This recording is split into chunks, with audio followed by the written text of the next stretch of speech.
Okay,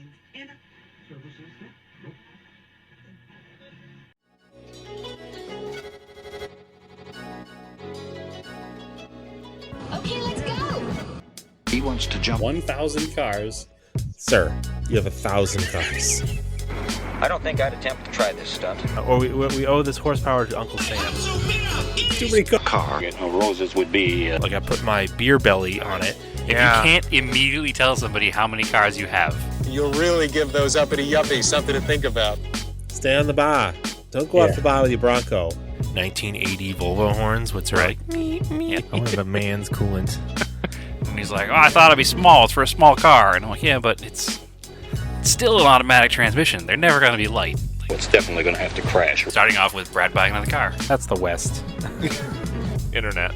Is this a Nigerian oil print? I also wish you drove a tan Camry. Anyways, Anyway, that's a horrible, very horrible podcast content. very Talking about a picture. inside joke. It loves to be driven hard. Welcome to Auto Off Topic. What's up, Brad? Not much, Andrew. How have you been? Pretty good. We missed a week. We're on Olympic break.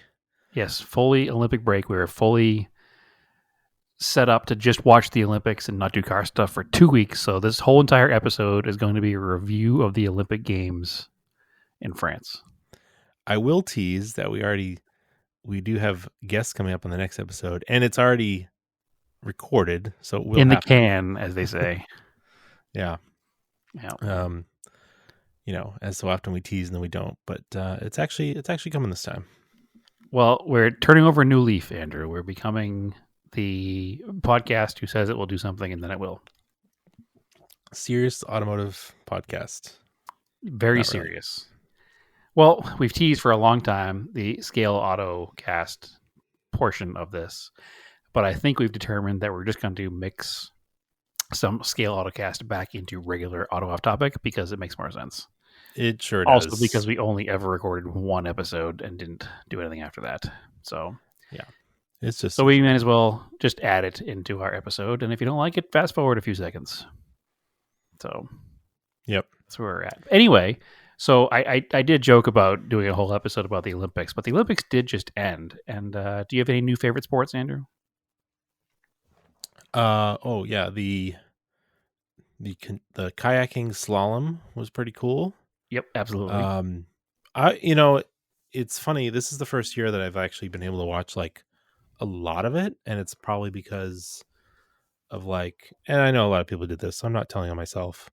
Being able to work from home a couple days a week, you just have it on in the background. Yeah, absolutely. And the Peacock app, as annoying as it is that it's another app, and we've talked about this,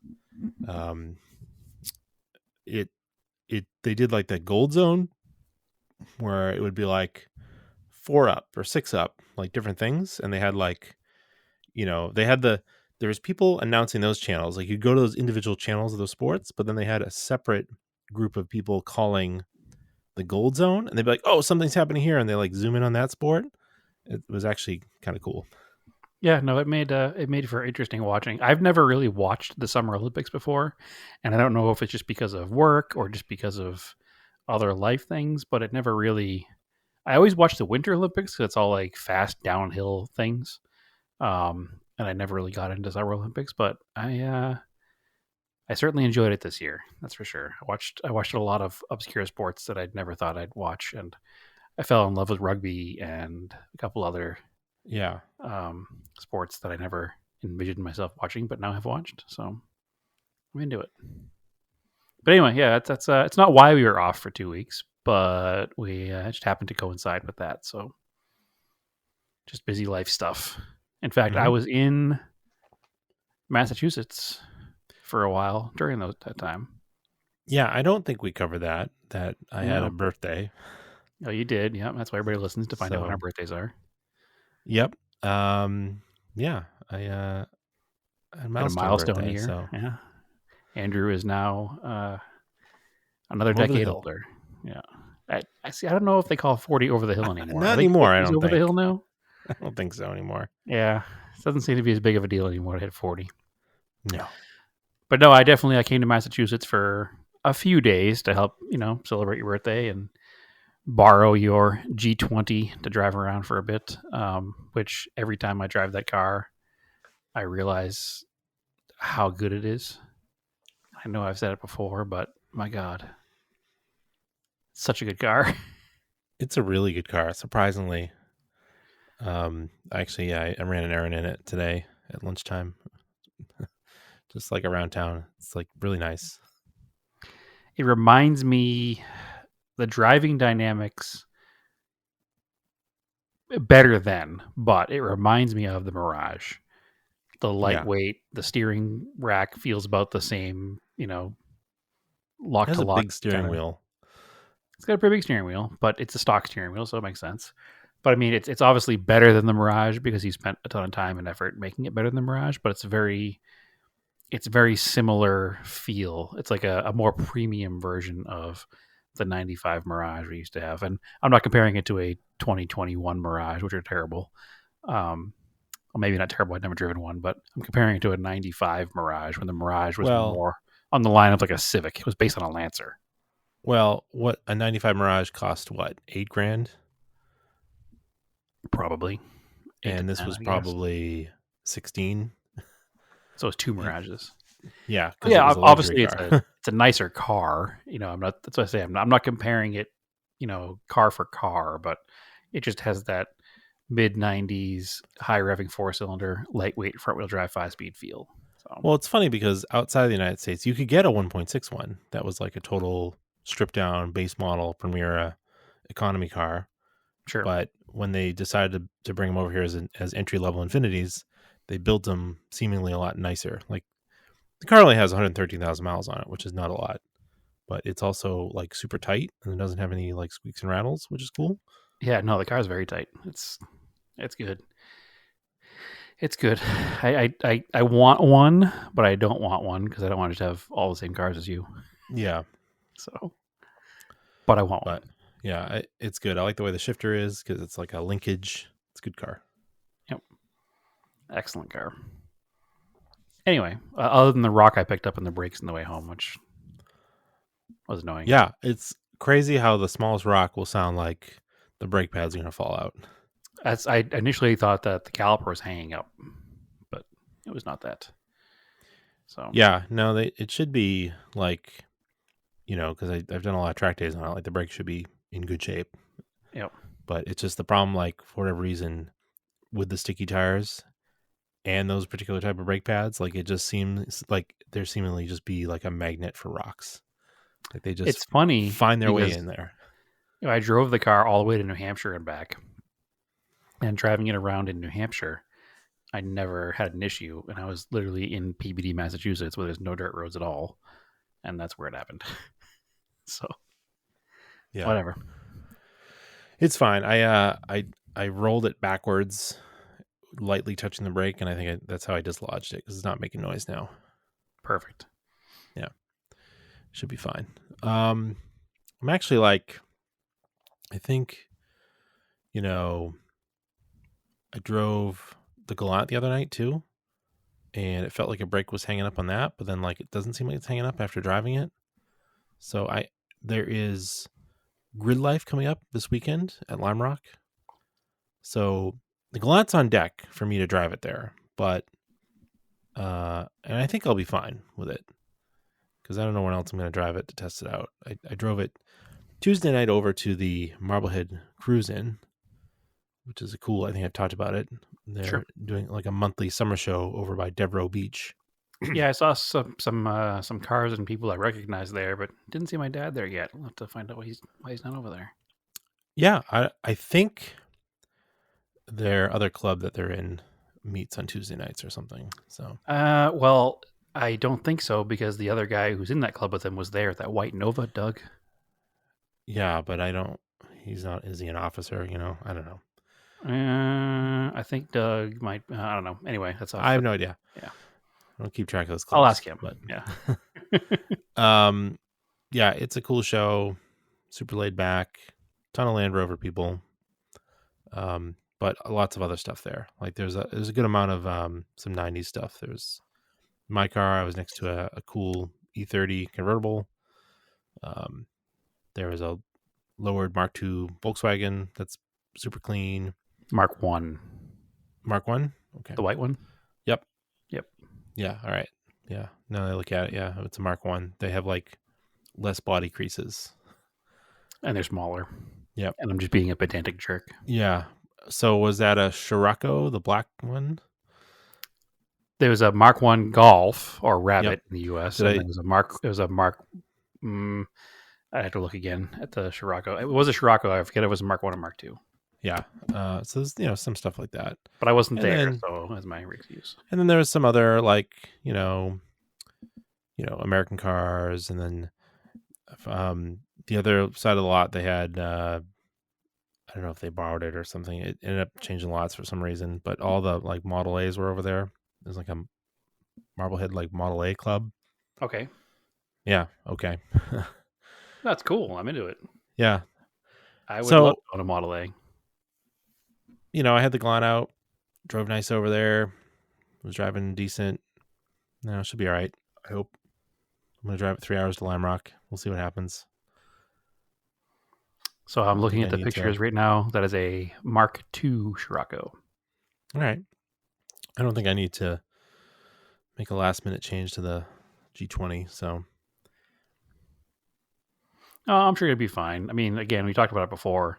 The air there is so damp that any bare metal gets a rust ridge or a spot of rust on it pretty quickly, and cars sit and the calipers can get a little something on them, and just driving it once cleans it up, so I wouldn't worry about it. yeah, it needs to be driven anyways. I need to burn some gas through it. So, we'll see how it goes. But I'm looking forward to Grid Life. That was really cool last year. I didn't bother with media because it was like they didn't give me full media access. They just gave me like weird sort of media privileges. It was like, well, you can shoot from all the spectator areas. And it's like, well, I could do that anyways. Right. Really, the only benefit was I got free entry. And this year, instead, I just paid for entry. So, I don't know.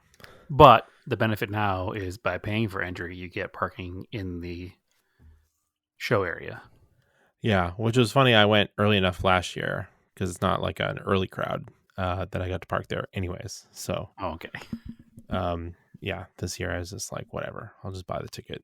And Yeah, go. well, you're guaranteed the parking now. My guess is that this year it's probably going to be more popular than last year, just as it's the second year and it was good last year. So, Yeah, and that's basically why I knew I was going to go there. That's why a few weeks ago I talked about it. I had the Gallant lined up. So, you don't want to have it going crooked down the road. nope. The last big road trip it did was to Greenwich like 2 years ago. So, For the Radwood show? yeah. Was that 2 years ago or 3 years ago? Is it 3 years ago now? Yeah, I feel like it. I went to 2 Greenwiches with it. So, which I was thinking about, I like saw the stickers on the back. I was like, that was actually in hindsight kind of cool that the car's been on the lawn at Greenwich. Yes, it is very cool.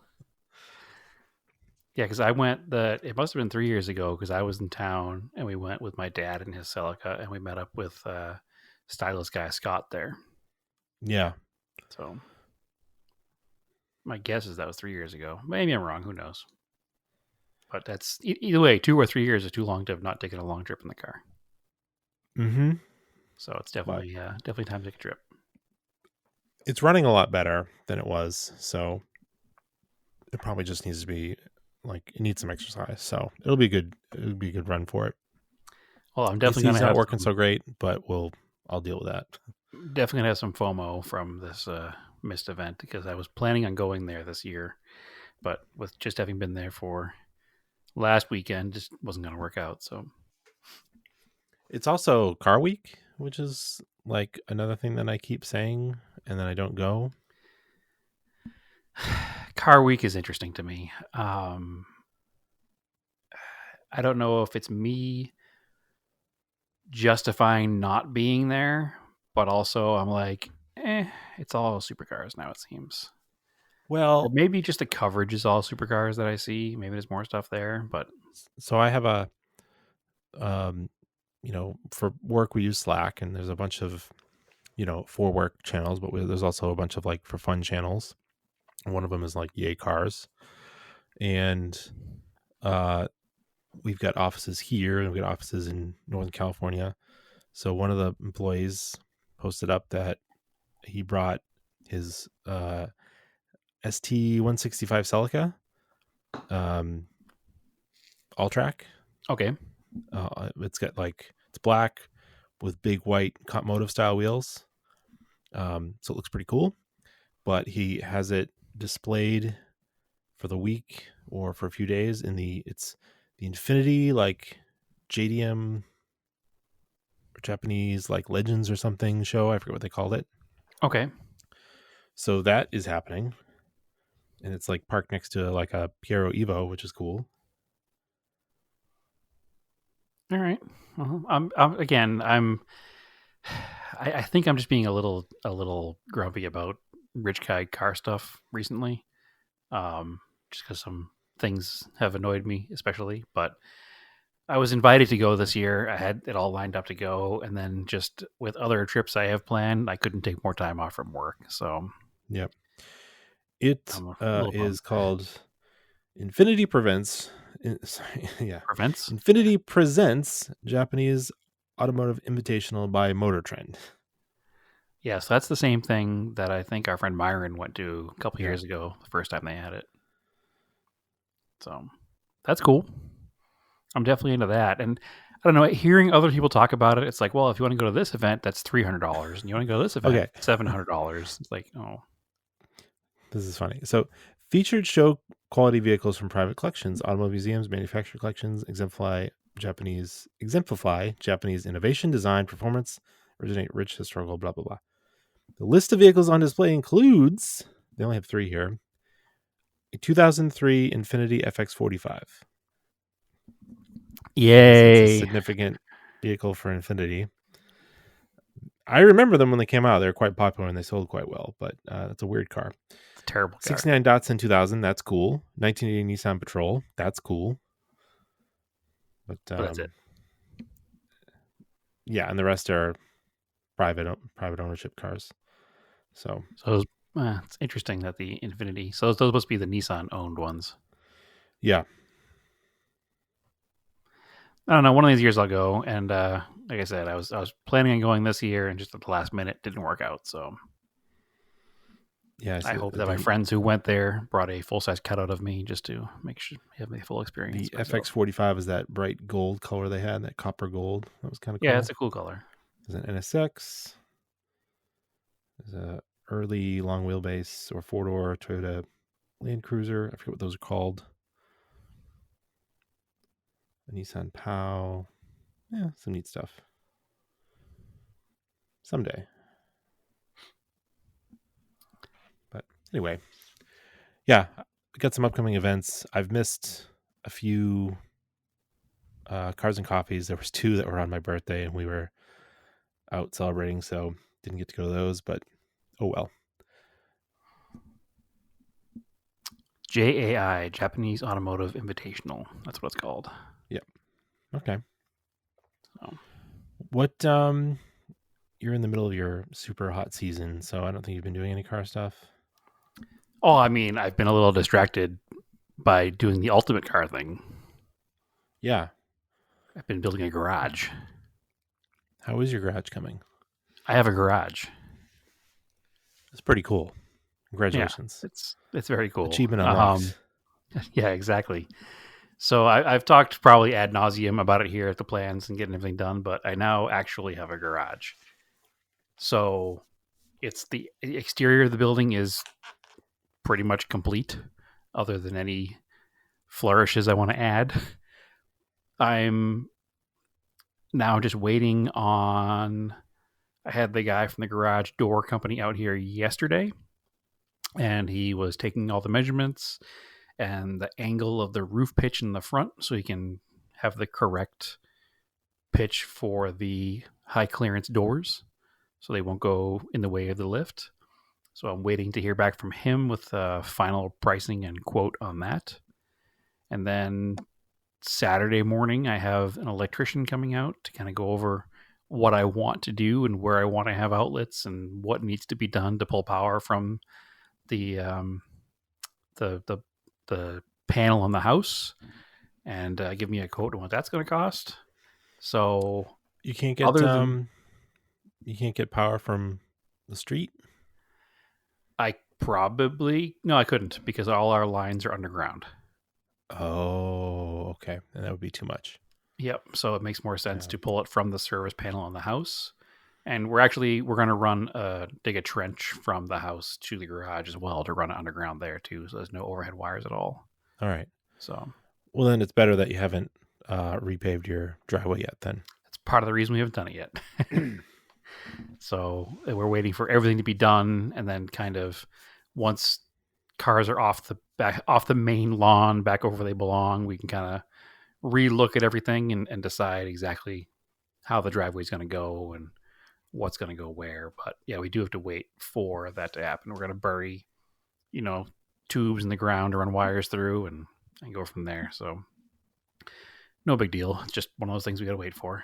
So yeah, he's coming out Saturday morning to quote us on electricity and kind of go over all my plans and where I want outlets and, make sure we have, the 110 and the 220 outlets in the garage. So that's going to be cool.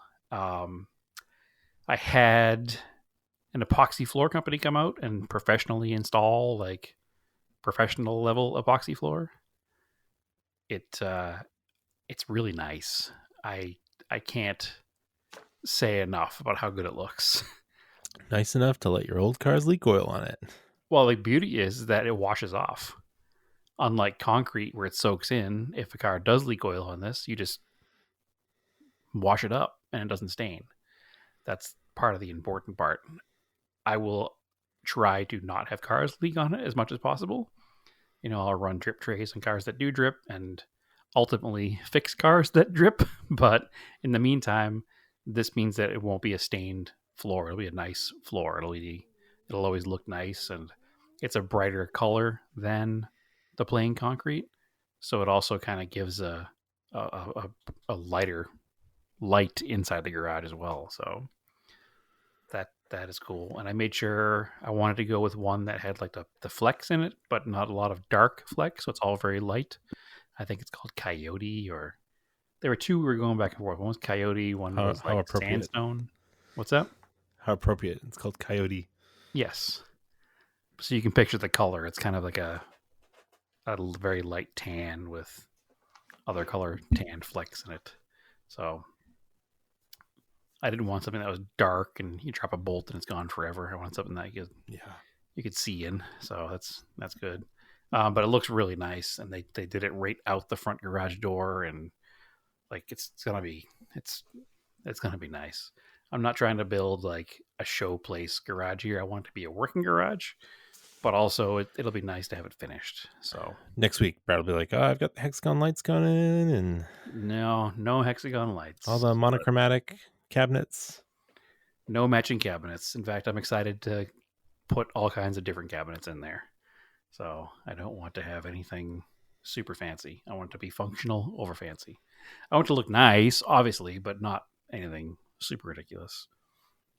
My hope is to create more auto off-topic videos out there. So we want it to have a little bit of a good look, but it'll be chaotic on the walls like a proper garage should be.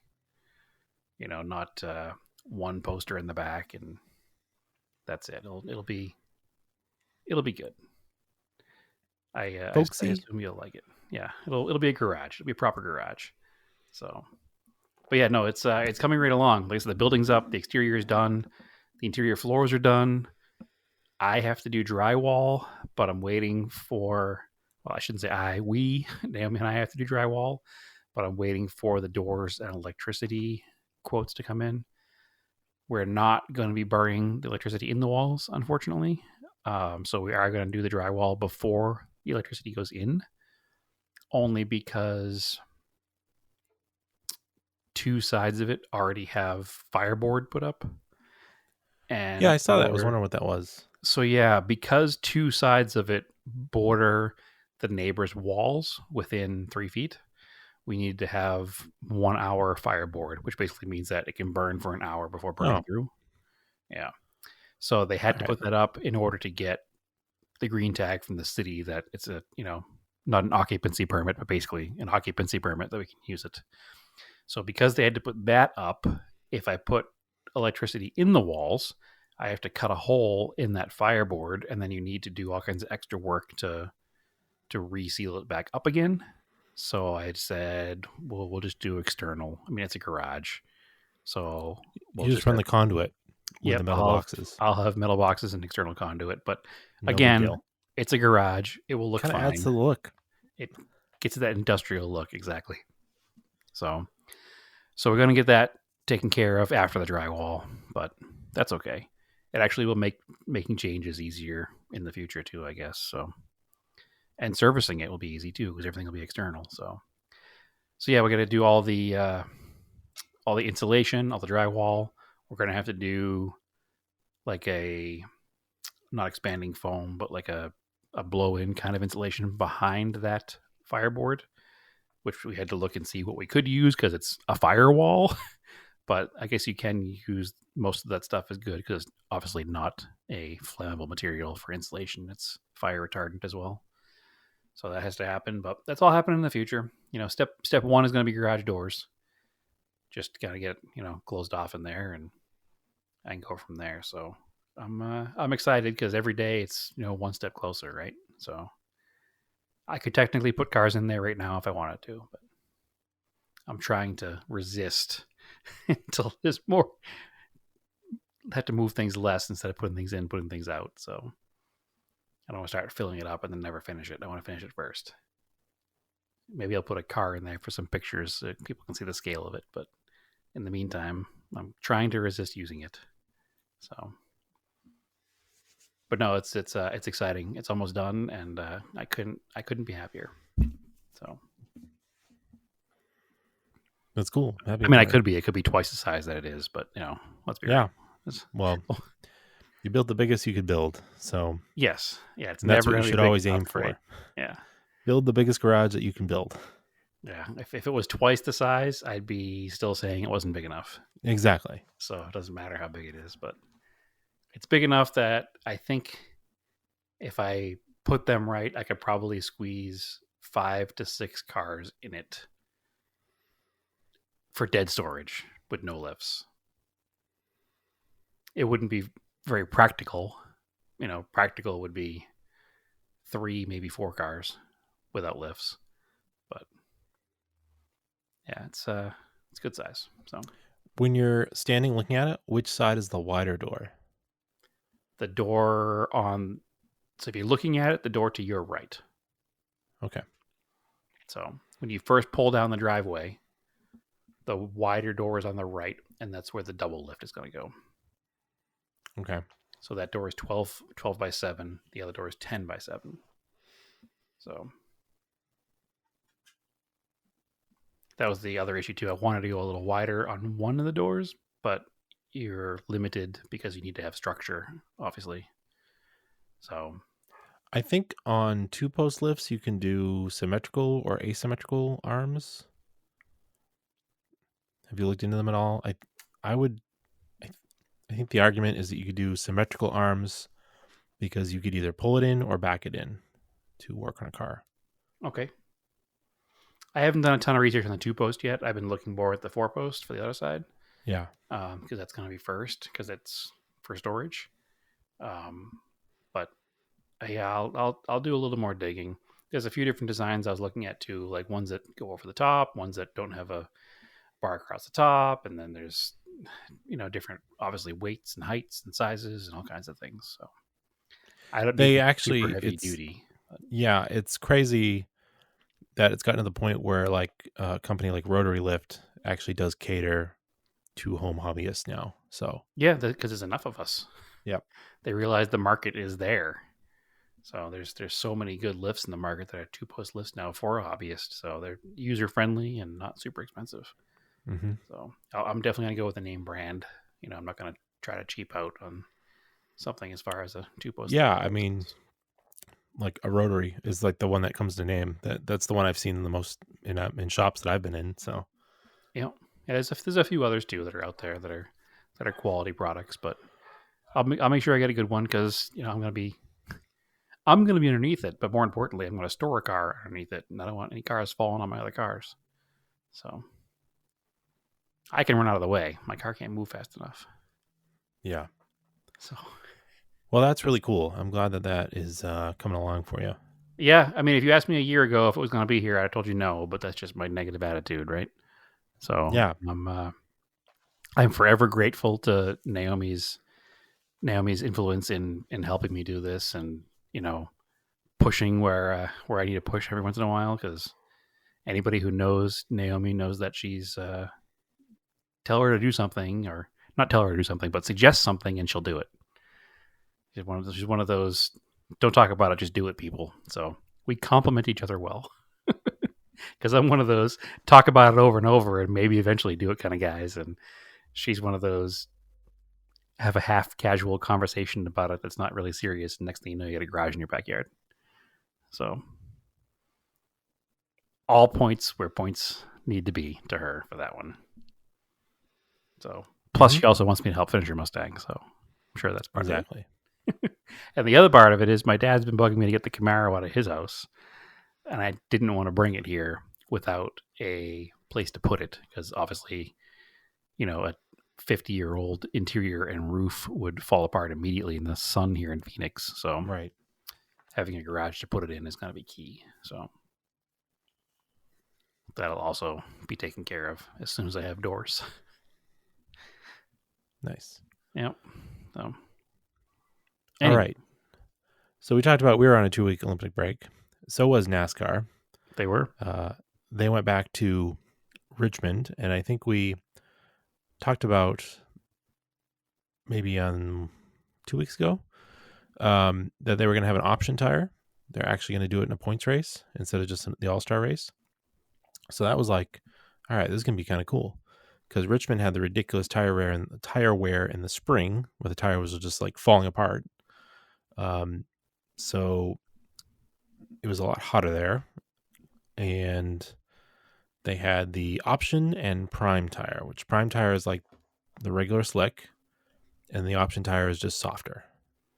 Which And we the goal will was- herefore refer to as soft tire and hard tire, because listening makes to more other sense. podcasts talk about it, they call it the option tire. It got confusing. Yeah, just say hard and soft. Yep. Reds and yellows. Yep. Which is that's how F1 calls it, right? Hard and soft, reds and yellows. F1 or IndyCar, or Yeah. because they all have the same thing. But it makes sense. I hope they do it more often, because it was pretty cool. It brought some interesting strategy in. So they only gave everyone, I think, 2 sets of softs. And you had to use them. You had to use them. Pretty sure you Okay. had to use them. Or maybe you didn't have to use them. I don't think Yeah. you had to use them. I think it was totally up to the teams. I think they could have run. I think it was possible to do the entire race on the hards. And interestingly enough, it was like a green flag race for most of the race. Yeah, there was not a wreck until 2 laps to go. Yeah, so, and we'll get there. Yeah. So yeah, first stage, nobody wanted to run the softs right away until maybe it was like 30, 40 laps in. Yeah, first round of green flag pit stops. And the 99 Suarez team, they've already got a win, so they're in the playoffs. Yep. They're like, let's try it. And he was in like 20th or something. He was way back. 18th or 20th. He was back. He was pretty far back. Yeah. They did not have good track position.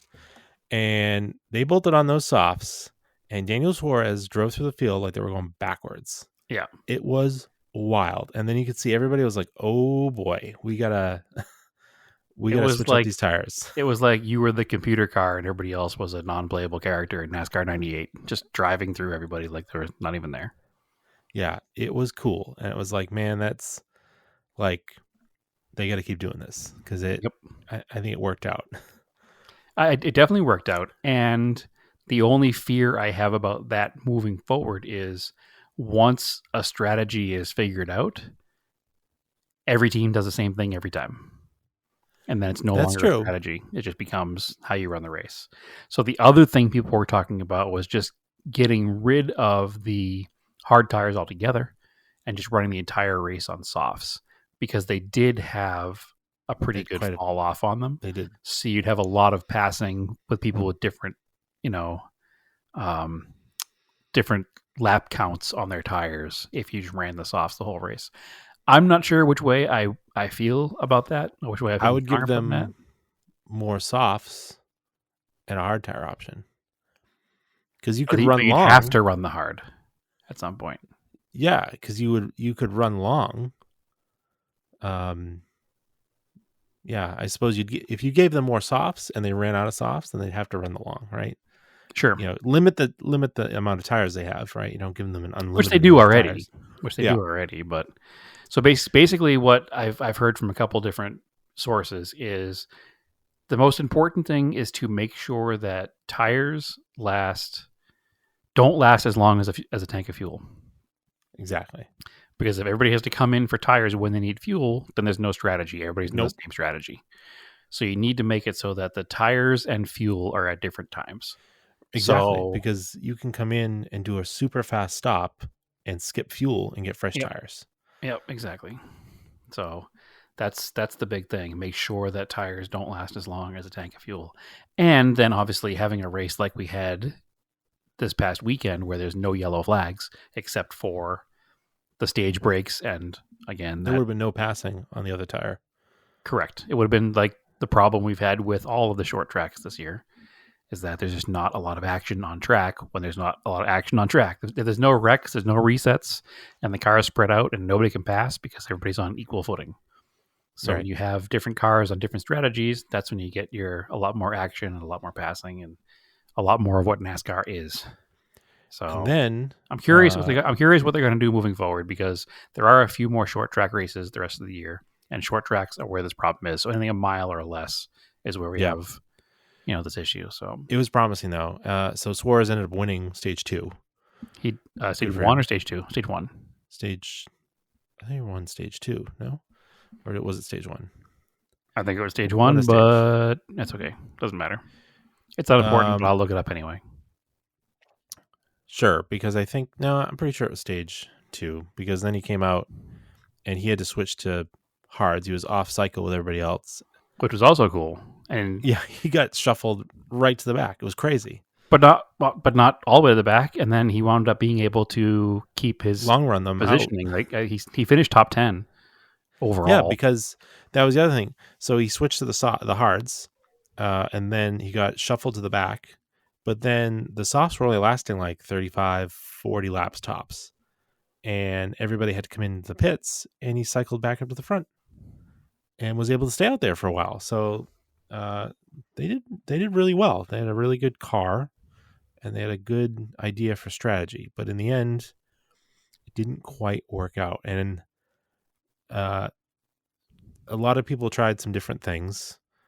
And that was the other crazy thing, right? So you also had people like Kyle Busch, what they messed up with a tire. They didn't get a tire on. Yep. And lost a ton of time. And then like, I don't know, maybe 10, 20 laps later, came in and put softs on to get his lap back. He was able to drive around the field and get a lap back. Yep. 100%. That was pretty cool. Yep. And that the same thing happened to Swords towards the end of stage 3. He was off cycle with everyone. Came in for his set of softs, was a lap down, passed the leaders. Came cruising up by them. I was like, I was watching the onboard. They had the onboard, because I think at that point Austin Dillon was leading, or was challenging for the lead with maybe Hamlin. Hamlin, yep. And so the rear looking camera, they kept going around the corner. I was like, I think that's Suarez coming up super fast in his orange car that he had this weekend. And all of a sudden he just came up and passed both of them. It was like, whoa.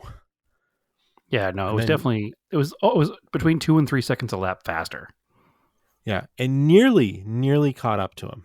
It almost worked. It was like, man, so close, but didn't quite, until I think they started to fall off a little bit because he was probably pushing too hard. But to draw this out too long, that brought us to the extremely controversial finish after Ricky Stenhouse Jr. spun with like 2 laps to go, right? Yep. Yeah, Ricky Stenhouse and Ryan Preece. Who spun directly in front of Austin Dillon, who was leading at the time, and almost collected him there. It was weird. 100%. And it didn't seem to make much sense because Stenhouse and Preece weren't even racing for position. And I don't think Preece did anything wrong. I think Stenhouse just drove the corner way too hard and just somehow lost it. It didn't make much sense. There's been some tinfoil hat conspiracy theories that he's mad at Richard Childress Racing and saw Austin Dillon walking away with it, and he's like, "Fine, you want to do that? I'm wreck on purpose and reset the field so you won't win." But that's serious tinfoil hat stuff right there. So who knows? They're both kind of like back marker drivers that don't do much other than kind of cause cautions. So I'd stick. Ricky Stenhouse Jr. has been terrible lately. He's collected, I think, every top driver in the past. People are calling him in the past few weeks. Ryan Preece is a very good driver. He, I think, if he was in a team with better equipment, you'd see him a lot closer to the front. So, also, RCR New England native has been totally sucking. What's that? Yeah, well, he's time for him to get out of the sport because he's a pain in the butt. Not a fan of him, especially after the end of this race. Yeah. So, anyway, so what happened, Andrew, at the end of this race? Not that anybody needs to hear about it because they already know, but we'll give our take. Well, it's funny. I finally, for some reason, Marco, he's really gotten into NASCAR. Well, that's not surprising. For some reason, I wonder how. Yeah. Yeah, I've been showing it to him. We've gone to races. He really likes it. And he's really good at recognizing the numbers and remembering all the driver names. So it's quite funny. He'll like talk about where they are in the race, like give his own commentary. But for whatever reason, he's like really fixated on Joey Logano. He's like, just likes him. I'm like, all right, whatever. He likes to pick the heel. You pick your driver, So I showed him the recap. Logano needs a fan, so it's good that he's got one now. So he's got a childlike appeal, I guess, because he still seems like a goofy dork. So, I showed him the recap, on YouTube, the 20-minute recap, and we get to the end, and I'm like, "Look, Logano's in the lead." He's like, "Oh, Logano's gonna win." I was like, "Ooh, oh no, like, we'll see what happens." You're crushing children's souls again, Andrew. Yeah. So what is Marco's take on things? He was just like, "Why didn't he win?" I was like, "Oh, he got crashed at the end. That happens sometimes." So anyway, not jump ahead there. Stenhouse Preece spin out, cause a restart. You've got, I think at that point, maybe the tires were mixed or everybody was on reds. I can't. Almost everybody was. There were like 2 cars that were on hard tires still. Only cars that were on hard tires are ones that already used both their sets of reds. I think you had Austin Dillon on the bottom, first position, Joey Logano second, Hamlin third. I think Reddick was in fourth, and then Wallace behind him in fifth. Yep. And they're talking about the commentators. They're like, Logano's like one of the best restarters, and Austin Dillon is like one of the worst. Right. And sure enough, he got absolutely walked on the restart. Like Logano, he forgot he had to race. And I thought they said maybe Logano got a little push from the 45, but whatever. That's what happens because when you're coming, they're explaining it. They actually explained it well on the NBC broadcast that the restart zone is exactly that. It's a zone. So as soon as you hit that entrance line, anywhere within that, you can do your restart. So you can control it as long as you're in that zone until the leader goes is when the restart happens. Correct. Which is pretty interesting. And they were saying, because I forget, is the commentator is Jeff Burton, I think. So it's I don't remember the names. Yeah, that's what it is. But they're trying to explain that, like, well, if I was Dylan, as soon as I hit that first line, like I would go. Like, Yeah, don't to play try to any get- games. Just go. Yeah, just get the steam rolling, and get out of the hole. But whatever he did it wrong, and Logano was gone. Yeah, Logano anticipated when he was going to go and was ready for it. So he didn't break any rules, and he Nope. just went for it. So the cars that are behind them, if they accelerate a little earlier and they give a little bump to the car in front of them, it's not illegal either. That's just the way it is. And that's just the way it is, and that's what happened. So Logano got a bump, and Austin Dillon was asleep at the wheel. It's like drag racing reaction time, right? Like, Yep. Logano almost red lit, but But he it was didn't, funny because so- they went to the radio in Hamlin's car, and he's like, "Oh, he's gonna mess it up, and I'm gonna be in the third. I'm gonna take the win." right. Okay, cocky, but Well, hey, it's I almost mean- what happened. if honestly on restarts like that, you technically the third position is like the power position. Like you have more chance to win from third than you do from second. Yeah, I'd say third through fifth have probably the highest chance of winning on one of these green white checkers, just Yeah. because of the way that happens and because of how aggressive first and second are going to be. That I'd say I don't know the numbers, but a good percentage of the time, first and second wipe each other out, and not I mean, that's intentionally. basically what- Just it's racing. Yeah, I mean that's basically what happened at Daytona this year.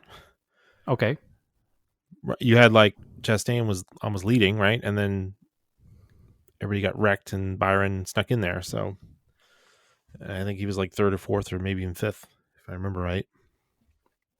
But anyway, this race, out of nowhere win. I mean, Logano was like a couple car lengths ahead, maybe a car and a half. And you're like, well, he's got it with a lap to go. He had 4 cars on him at one point. Yeah, it was like, well, this is his to lose, but it looked like he had it. And then coming out of turn 4, Dylan was like, I'm going to do whatever it takes. And whatever it takes was just ram Logano out of the way. Yep. He spins into the wall and then just like, what did he keep like foot flat? And just because Hamlin went around because he obviously slowed down as he hit Logano. So Hamlin was like got out in front of him. Yeah, Hamlin then was he like, just- well, the prophecy I foretold is coming true. Yeah. I mean, that's experience. Yep. That's you don't win 50 races and not know stuff like that. So, and then he gets right rear hooked, right? Was it right rear? Yeah. Yeah, he got hooked. He like basically pit maneuvered on the right rear, which is a By huge no-no. Dylan and- just like yeah. drove through him. And then he took the win. And it was like, okay, that was like the most insane, aggressive push to win I've seen in a long time. yeah, it wasn't even a push to win. It was just I'm going to crash anybody in my way out of the way. It wasn't like I'm going to move you out of the way and we're racing hard. That was like, I'm going to drive through you. Yeah, it was bad. It was bad because if Austin Dillon's car didn't make contact with the back bumper of Logano's car, he was going entirely too fast to make the turn, and he would have been up in the wall. The only reason he didn't go up in the wall himself is because he used Logano's car as a brake and put Logano in the wall, and that enabled him to carry on, but he lost enough momentum that then Hamlin was next to him, and he's like, well, Hamlin's not going to win either. It's on me. And he just turned the steering wheel into the side of Hamlin's car. So he was just, it was, I mean, listen, I've done this to like you and Jordan when playing It was a video game. Forza, but you don't do it in real life. You know, you don't do it in a video game move when you're having a serious race either. Like it's that dirty of a move. It was gross. Yeah. And NASCAR agrees. It would have one thing if he had come down and door to door with Hamlin, and they just if they bump in door to door. Sure, that's And aggressive. that's how the race aggressive finished. racing. Yep. Well, without even I don't think because he still wrecked Logano. That was still a bit much, but and then If he had only wrecked Logano and didn't take out Hamlin afterwards, you could almost make an argument that he tried to make a move and he blew it. And inexperience, whatever. But the fact that he took out Logano the way he took him out, and then he took out Hamlin the way he took him out, it was like, no, this guy knew what he was doing. He was just there. It's desperation. Yeah, he's desperate. And it was almost as bad as what McDowell did, I think, at New Hampshire, where he had just that late race. I forget who he wrecked. I think it was Blaney. It was like a real dumb move. Yeah, Him trying to like get position. It wasn't even for the win. It was equally as dumb. except it was less. It was less visible because it wasn't for the win. It wasn't the last turn of the last lap. No. And people are blaming the. Yeah, it's probably part of the playoffs setup is kind of weird. It makes guys do desperate things like this, but even if you look at acts of desperation like Chastain's wall ride, he at least didn't wreck anybody. It was dumb. It was dumb, but it worked because it wasn't. It wasn't at the time against the rules. Sure. And people were just like, okay, you didn't. That's pretty annoying, but you didn't like. It's annoying, but also it's cool, and you pulled it off. Yeah, well, that's slide. It was a viral moment for NASCAR, and it really didn't. It was kind of a no harm, no foul type thing, but they were just like, all right, now it's a rule. Don't do that again. Yep. We didn't say you couldn't ride the wall, but now we're saying you can't. We also didn't think you could, but hey, here we are. So these next gen cars are quite durable. So we didn't say dogs couldn't drive the NASCARs. Yeah. Yeah. So, what would the Air Bud movie be called for NASCAR? I don't know. Rough Racing. Oh man, that was too easy for you. But yeah, that's probably it. Now coming to Disney Plus. It's straight to streaming. It's not even worth a theatrical release. There's no rules that say dogs can't drive. Let the dog play. Now I'm into it. Anyway, Jinx. That was a finish. It was a finish, So. And because of the rule, that meant that Austin Dillon is now in the playoffs, even though he was like 32nd in points. And well, that was on Monday. He gets a ton more, sponsor money and all kinds of stuff. But NASCAR said, not so fast. Yeah, so he was allowed to keep the win, but they removed him from the playoffs. Yep, which is fair. Yeah. So that's the only punishment that would stop this kind of move from happening again in the future, and it gets rid of that desperation move that's dangerous. And it's not that it's unprecedented. It's already illegal to hit somebody on purpose in the right rear and spin up to the wall. Ironically, that's because of what happened to Dale Earnhardt, who used to drive the car that Austin Dillon drives now. Yeah. Not that was on purpose, but that's the kind of hit that sent him into the wall that killed him, and brought us obviously, the Hans device and no more open face helmets and all that kind of stuff. I'm not saying that that's what happened to Earnhardt, because it was not an on purpose hit at the time, but they've made this whole right hook thing illegal for a reason, and drivers have been fined for it over and over and over again. I think this is the first time that we've seen it used so blatantly at the end of the race to win the race, and they kind of didn't know what to do. And they haven't done a lot of stripping a win away from somebody over the years, so stripping the win away was probably too much, so they didn't do that. But pulling him out of the playoffs, I think, is a pretty good punishment. More severe penalty. Yeah, it is. Ultimately, it is. And it ends their season. Like, they're not.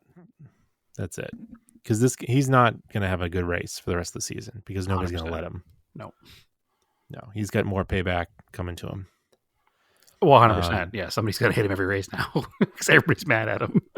And Logano was not without fault either. He was superheated, went into the pits, and was like acting a fool with the car. Sure, and he got fined for that too. Yeah. They fined him $50,000. That was fair. Yep.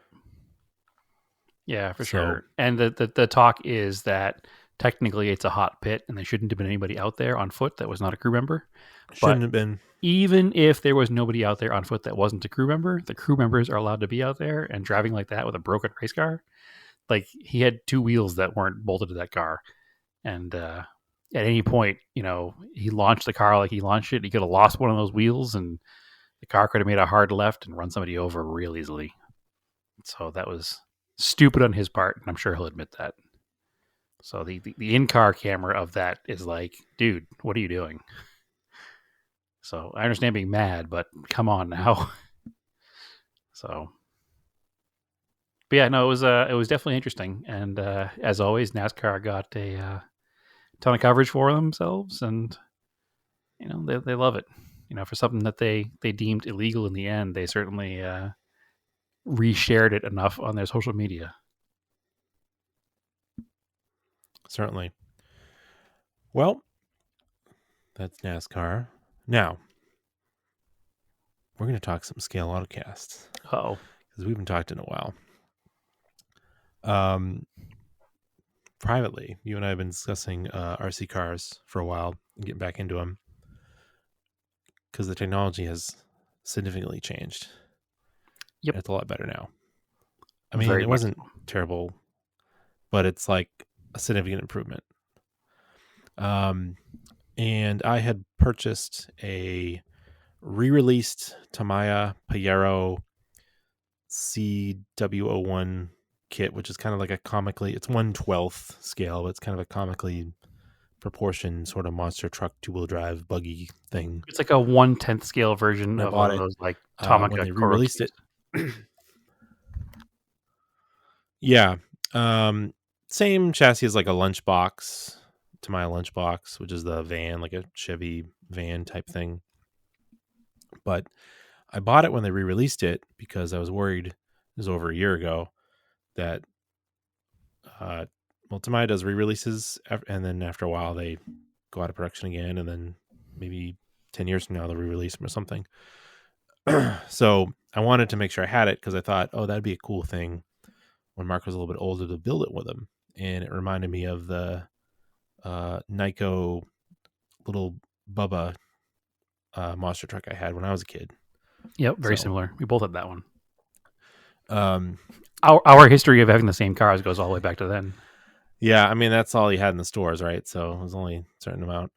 But I was like, well, that's more fun than buying like some Chinese off-brand RC toy because they just break and then they break and I can't fix them. At least if it's a Tamiya and we break it. Because I told him, I was like, this is ours, but we'll share it. I'll help you build it.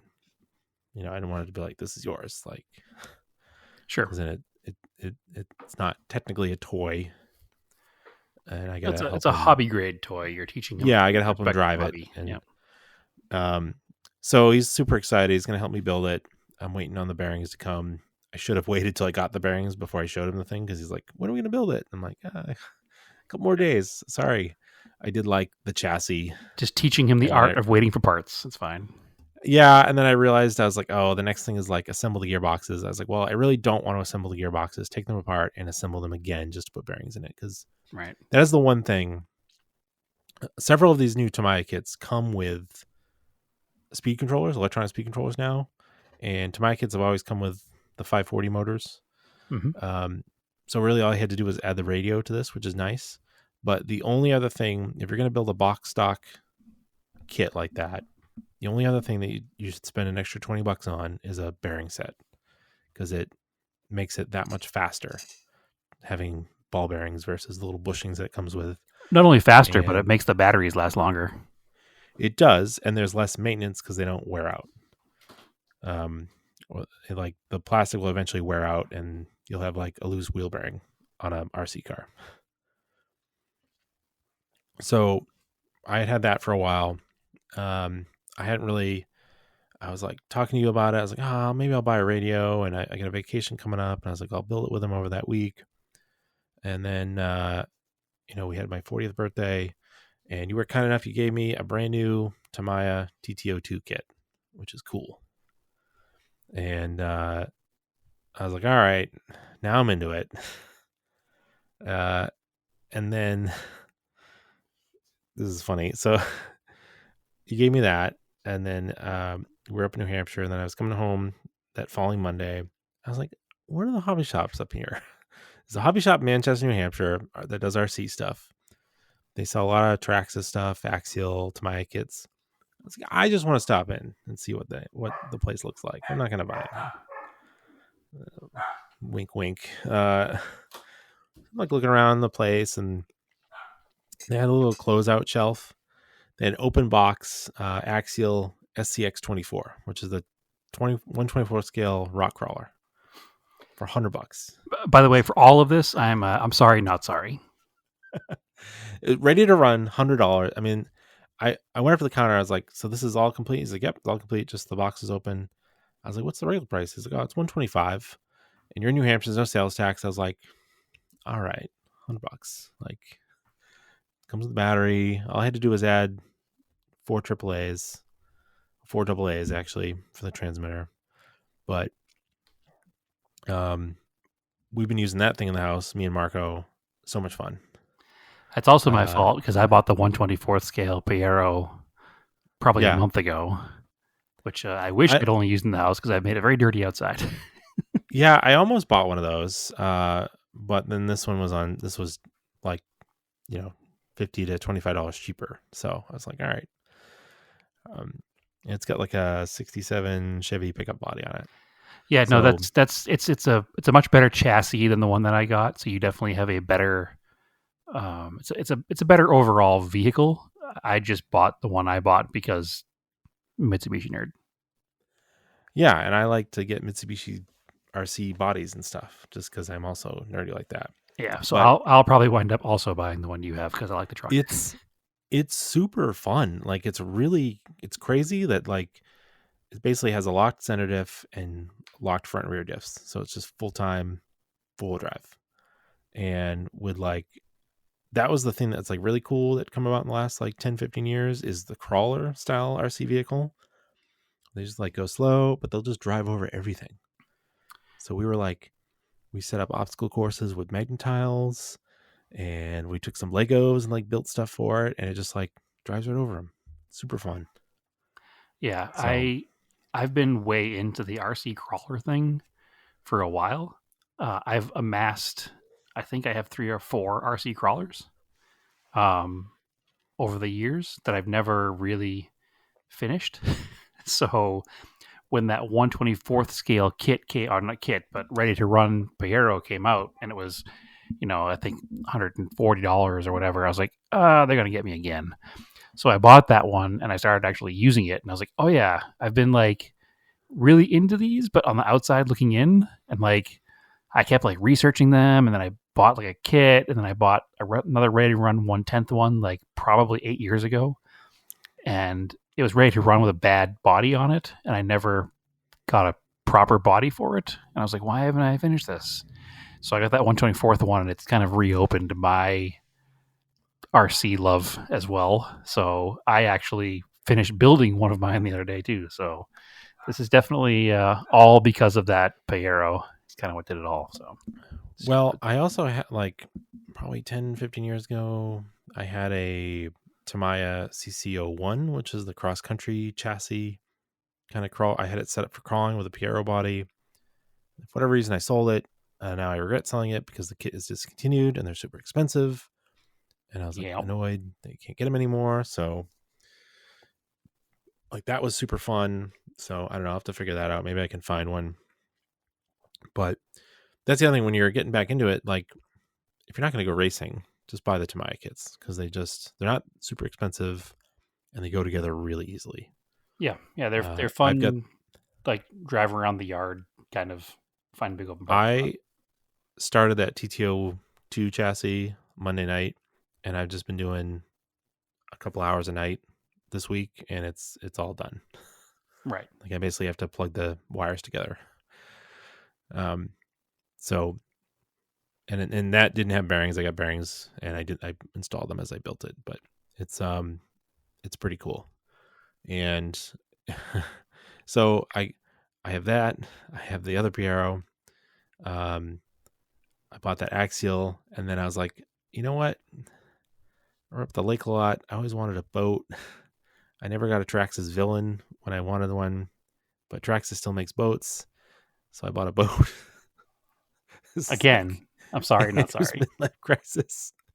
I haven't tried it yet. It's probably, that's the thing. The Traxxas stuff seems like it's like super fast. I'm a little worried to try it, like how fast it's going to be, because it's got like a 20 turn motor that's like liquid cooled, which is kind of crazy. Listen, we can't have a midlife crisis real car because we have always had real cars, regardless of Yeah. time.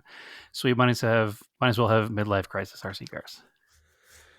So that was the other thing too. Growing up, for my birthday, probably I was like 11 or 12. That was my first real RC car I got, was a Tamiya TO2 FF chassis, which is front wheel drive, the FF01. Yeah, we both had one of those.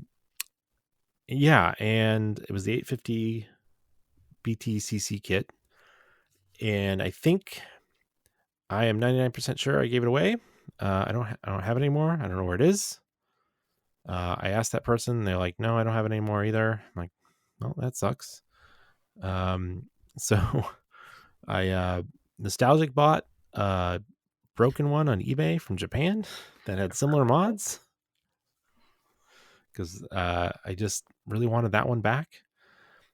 So that's going to be a restoration project, because they do now make 3D printed, like right where it's broken in the front gearbox, like plastics. People make or have the files to 3D print and replace that piece, which is cool. So, but a lot of the other parts are still available, because it had a lot of shared stuff with TAO2 chassis.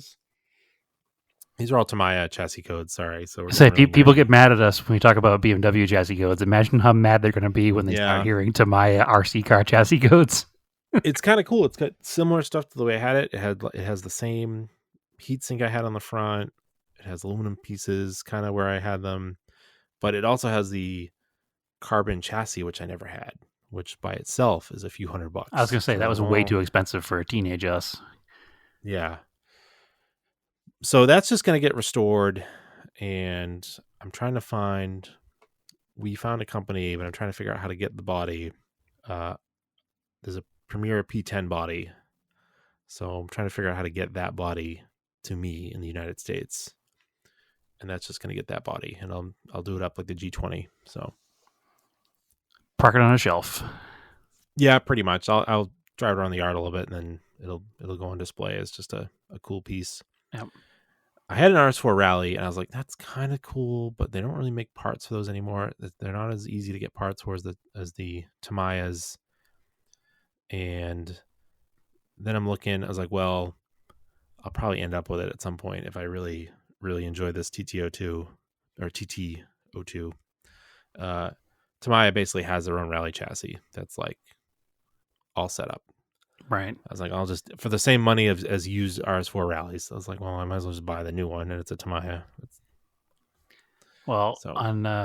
Unfortunately, I've also been bitten by the bug. I have a very similar story with my front drive chassis that I had when we had them together. I didn't have the Volvo. I had the JGTC Toyota. Tsurumo or something? No, Tsurumo was the sponsor. The Carina? Yeah. I thought that's the kit you had. Yeah, it was EXIV Tsurumo Carina, the red and white one. It's crazy, because there's a complete 850 kit on eBay, $600. Yep, there's a complete Carina kit on eBay as well, and it's $799. So yeah, I'm not buying that. Yep. But anyway, so I had that kit. I do not know what happened to it. I haven't given up hope, so I have not bought another one yet. But I do still have my HPI all-wheel drive RC chassis, and that is slated to get some resto work done as well. So at least I'll have that. So one of the things I noticed is that the hut setup, like early on, Tamiya's had shaft drive, and then the hut setup was belt drive. Correct. And now it seems like everybody's gone away from belt drive, and now they're back to shaft drive. Yes, that seems that way.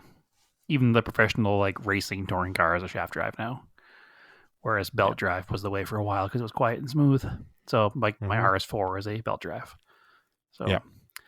But yeah, it's very interesting. I'm way back into it. I'm a little bummed because I was hoping to go and do some racing, but there's no on-road racing here anywhere, it seems. There is a big drift track, which requires a whole different chassis, so I kind of want to go check that out. Can't you do it with like converted ones? and just like drift wheels? I mean, you can, sure, but if you want to go have a good time with everybody else who's doing it, you should probably have one of the new ones that has they have like a gyro in them. That helps with the counter steering, I guess. Huh. Yeah, they're pretty advanced now. So I kind of want to go check that out and see what that's all about because, I'm not into the whole off-road racing thing. There is a big No. off-road racetrack here, which actually I went and visited the other day because there's a hobby shop out front. Do you remember back in the day, all the RC car magazines had this one driver who was like king of the world dirt driver? Yeah. Brian Kinwald. Yep. So unfortunately, rest in peace. Apparently he died a couple years ago. 45 or 46 years old. He's pretty young. He had a lot of medical problems, but he was a really good RC driver. And I walked into this racetrack here in Phoenix, and I noticed that in the pit setup, so they have the racetrack off to the right, and the pits are a bunch of tables with workbenches on them and stuff. And the first pit said Brian Kinwald, 1970, 1 to 2022. And I was like, oh, that's weird. It turns out that was his home track.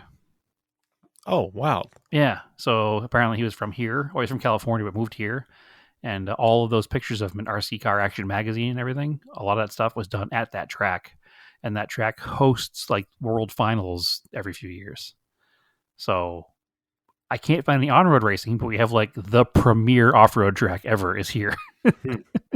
So that's kind of neat, but I'm not really into the off-road stuff. So except for the slow crawling stuff. So we said the electronics are better. It's mainly like the radio and the speed controllers And the batteries. and the motors and the batteries. So everything. Because that's where I was getting, I think, where part of the reason why I got out of it was the batteries weren't lasting very long. I wasn't getting much out of it. And to get new batteries at the time, it's the early 2000s, they were just like so expensive. I couldn't do it. Yep. And the chassis we had were getting older. Now the ones that we would have had are like cool retro, right? As Sure. everything happens. But like we both had Futaba Magnum Juniors, which were just like single channel. You had a Magnum Crystals, Junior. FM, I had a Sport. Magnum Sport. Yep. Now I was like, well, I know the Futaba name. I'm going to go back to a Futaba. I spent $150 on it. It came with a receiver. It's 2.4 gigahertz. And it's got an LCD display, which I remember used to be like this $1,000 radio back in the day. But that was even for like an FM radio. This is like a blend. It's not quite Bluetooth, but it's the same as like a cordless telephone. The 2.4 gigahertz. Yeah, I don't know how the technology works, but I know it works really well and has a super long range too. I noticed that. So like the antennas are a lot shorter. This radio holds 10 models, IDs in it. So I bought two. The radio came with the receiver. I bought a second one. The one that it came with was already paired. I put it in the Piero kit. Last night I was setting it up for the TTO2 and literally hit the button while it was on the second thing. And it was like, bloop. Like, that's it. It paired. Yeah, literally like a okay. Bluetooth. They call it binding, is like the new word. Yeah. Yeah. Wild. So, and then it used to be you had to have multiple crystals that were matched yeah. for the radio to the car. And you had to swap out crystals in the radio to match the car. And then you had to reset all your trim settings every time you change cars. Yeah. No, now that's all saved in the radio. It's wild.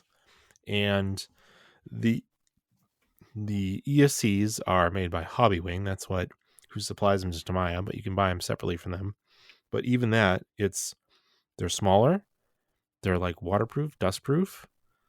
They're already set up with like forward brake reverse. And it's like the setup's really simple. You plug it in, you power it on, you give it a second, it beeps, it like figures it out, and it's like, as long as the throttle that you left the throttle trigger in the neutral position, it like figures it out. I remember I used to have to like press and hold the button and like move the throttle on the radio to like set the Yeah, and then stuff. there was a little screwdriver, a little screw hole on the speed control that you advanced and retarded like timing on a car, like a carburetor on a car almost for. Yeah. So it's like that's it. It's set up. It's like wild. That is. Yeah, I But remember and the then it's first funny because electronic speed controls came out. You either had forward and reverse or forward and brake. A lot of them didn't have reverse if they had brake.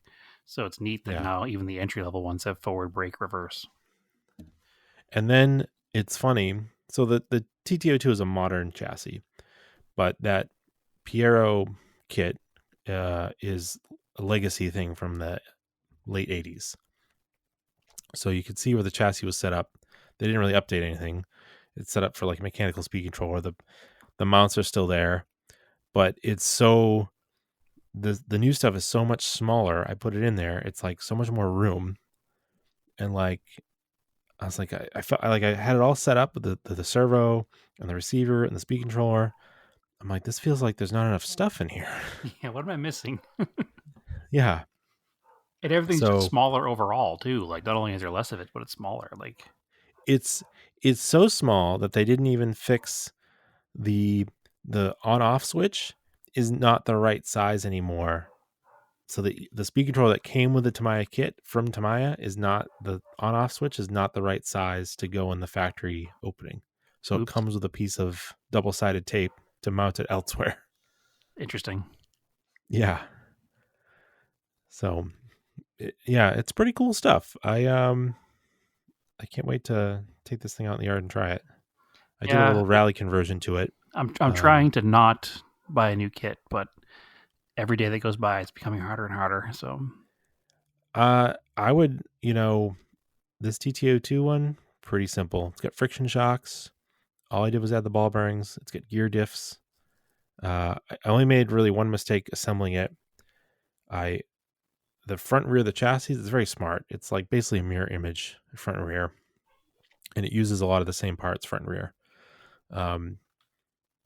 I had you could put the gear diff in on, say, like the passenger side where the big spur gear would be, I guess I would call that, or on the driver's side. And I had them both on the same side. So I was sitting there, I was like turning the axle, like, or turning the drive shaft, just like playing with it. And the wheels are spinning in opposite directions on both ends. I was like, wait a minute, that's wait a not second, right. this isn't gonna work. So I'm like, oh, I'll go back in the instructions. Oh, okay, I got it backwards. So I just quickly took off the rear gearbox, pulled it out, flipped it, and now they're spinning the right way. But so one thing to look out for, but really all you need to assemble the damn thing is a pair of side cutters, a hobby knife to get the little extra piece that the side cutter doesn't get when you cut off the parts tree. And, it's got friction shocks, like everything's plastic.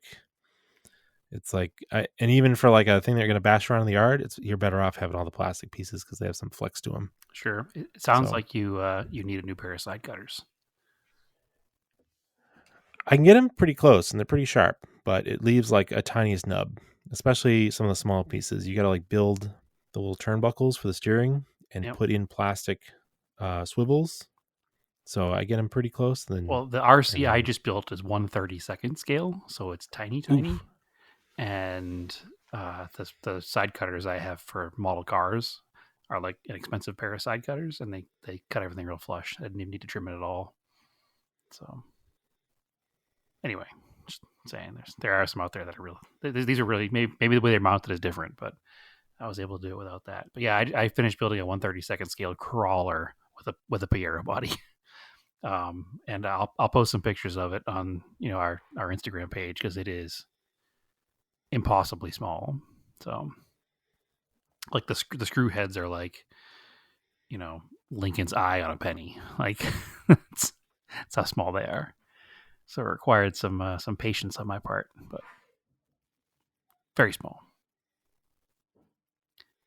Need to finish the electronics on that. So yeah, update soon. which again, all these electronics got smaller and now they actually fit. Like I remember trying to build, I ended up trading this kit to you, but I thought everything was going to go smaller earlier. I think the Micro RS4 was ahead of its time, trying to be a 1/18 scale touring car. It never really took off, but the electronics weren't up to, like, they were still 1/10 scale electronics. Right. So, but now you could easily put these modern electronics in there. That's the other thing. You buy this stuff from Hobbywing, which it seems to be like the hot setup. You buy speed controllers directly from them that come matched with motors, and you don't have to go brushless. You can brushed is still a thing. You don't have to run lipos. You can run nickel metal hydrates, which are what most of these are set up for. I guess I can't run the NiCads anymore, so I'm going to recycle them. And I got to look into more about I think you said you ordered a Hobbywing with a motor, right? It's in my cart. I haven't ordered it yet. I'm waiting to okay, yeah, if I can find my charger before I finish my order. A couple of them have you can adjust the timing on the motor. I don't know what the advantages that is. I have to look into that. But you can get less like a 30 turn, 40 turn, 20 turn motor, I think already matched with the ESC, which is kind of cool. I don't think I'll ever go back to I had a 10 turn triple in that front wheel drive car. That was like way too fast. Yeah, all those boil tires and 3-minute run times. Yeah. It was cool, but yeah, you just like rocket it into a curb. So not really worth it anymore. Well, I'm excited to get back into it. It's going to take me a little time, but the garage will have a little hobby area in the corner for model cars and RC cars, so it'll work out well. Yeah, so what we're going to do, like I said, we're just going to roll this segment back into the podcast. So if you don't like it, you can cut out and end the podcast early. But if you like it, you can hang out and listen, just like the NASCAR. So that is what this podcast is. It's about our interests. And generally, the people that listen have very similar interests as well. So, sure thing. And like you said, We've already recorded an episode with a guest that comes out the week after this. And there'll be some more of that coming. I know we've said that 1,000 times, but we're sticking to it this time. So, yeah. And if you want to see pictures of these things that we're doing, come join the Discord. It's pretty fun. Or follow us on social media. Yeah, Auto Off Topic Podcast on Facebook, Auto Off Topic on Threads. I'm Racing Anger on Threads and Instagram. Also Auto Off Topic on Instagram. That's mostly where you'll find me, is on Instagram and Threads these days. Not really on Facebook too often.